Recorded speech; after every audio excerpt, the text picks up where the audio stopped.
After investing the time and effort to develop a new client relationship, you're not about to leave the continued growth of that relationship to chance. Lawyers who learn to build a sustaining practice recognize that their existing clients are assets which they need to tend in order to maximize the return on investment. In this chapter, you'll focus on key strategies for taking care of your most valuable client relationships.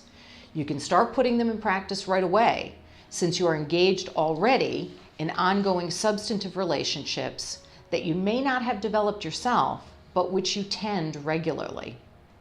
Throughout the workbook, the importance of managing your business development time wisely and well has been emphasized. That theme carries through in Chapter 6. One of the first strategies for you to consider is ranking or grading your existing client relationships based on their importance and value to you and your firm.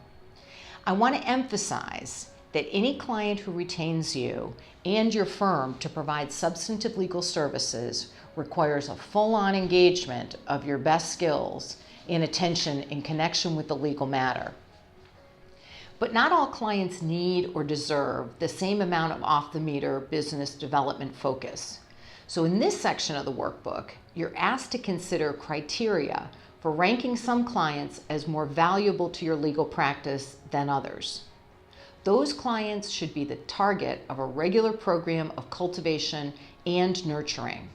You'll have to come up with the ranking criteria that makes the most sense for you based on your individual practice and the firm's goals for client development. But you'll get a lot of good ideas and suggestions on how to develop those criteria in this chapter. There are also a lot of examples in this chapter of how to nurture and further develop existing client relationships. While there's no one-size-fits-all to the approaches described, there is one critical client development practice that you will want to use with all of your highly ranked relationships.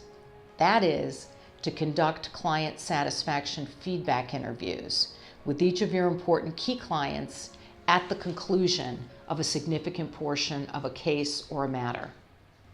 This is explained in detail in Chapter 6, and I urge you to implement this nurturing strategy as soon as you have an opportunity to do so. One final note. Cross-selling is a business building strategy that focuses on selling to an existing client new or additional firm services beyond the services that are being used presently. It seems like a no-brainer activity for a general practice firm to engage in.